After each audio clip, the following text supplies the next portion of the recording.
A beginner's mind is open, curious, and free from rigid expectations. This mindset is essential in Zen practice and in life, allowing us to experience reality as it is, rather than through the filter of past knowledge or ego.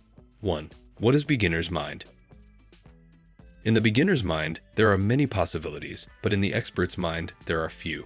Suzuki opens the book with this famous line, emphasizing that true wisdom comes not from accumulating knowledge, but from maintaining an open, flexible, and humble mindset.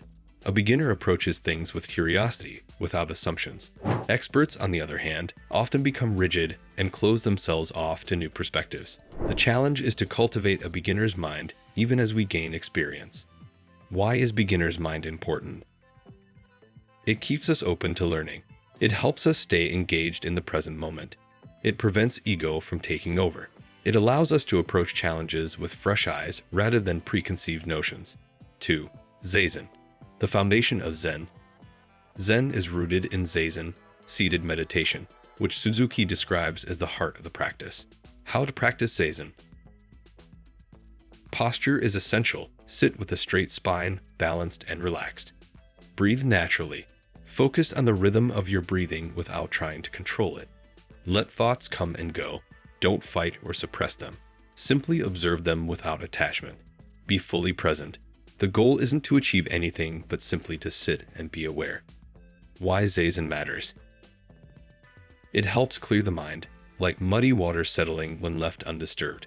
It teaches us to observe thoughts without being controlled by them. It grounds us in the present moment, allowing us to experience life more fully. Suzuki emphasizes that Zazen is not a means to an end. It is not about enlightenment or self-improvement. The practice itself is the point. 3. Non-attachment and letting go. When you do something, you should burn yourself completely, like a good bonfire, leaving no trace of yourself. A key teaching of Zen is letting go of attachment, whether to thoughts, desires, or the idea of the self. What does non-attachment mean? It does not mean passivity or not caring. It means accepting things as they are, rather than clinging to how we want them to be.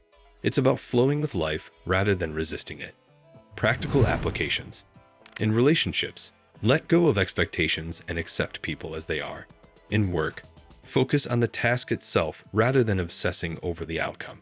In daily life, allow emotions to arise and pass without being consumed by them. Zen teaches that suffering comes from attachment, and freedom comes from letting go. 4. Effort without striving, wu-wai. Many people approach meditation and spiritual practice with a desire to achieve enlightenment or self-improvement. Suzuki warns against this, saying that effort should be natural and sincere rather than forced.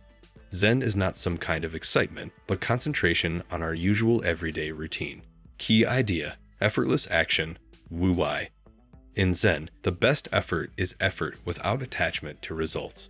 Trying too hard can create resistance and frustration. Like a plant growing, the best progress happens naturally, not through force. Example. Think of an athlete in the flow state. They perform their best when they are present and responsive, not overthinking every movement. How to apply this to life? Instead of forcing things, trust the process. Do your best, but let go of expectations about the outcome. Focus on each moment rather than obsessing over future success. 5. Everyday Zen. Bringing Zen into daily life. Zen is not just about meditation. It is about how we live our daily lives. To cook, to clean, to wash dishes, to drink tea. All can be acts of meditation if done with full awareness. How to bring Zen into your daily life. Mindful action. Whatever you do, give it your full attention. Simplicity. Avoid unnecessary distractions. Keep things simple. Presence. Whether eating, walking, or talking, be fully engaged in the moment. By practicing mindfulness in everyday tasks, we cultivate peace and awareness without needing to escape to a monastery or a retreat. 6. Embracing imperfection, Wabi-Sabi, and Zen aesthetics. Zen does not seek perfection. It embraces imperfection, impermanence, and simplicity. Life is always changing. Trying to hold on to things creates suffering. Instead of chasing perfection, we should appreciate things as they are, flaws and all.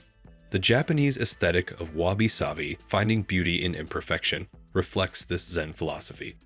Example. A cracked teacup may not be perfect, but it has character and tells a story.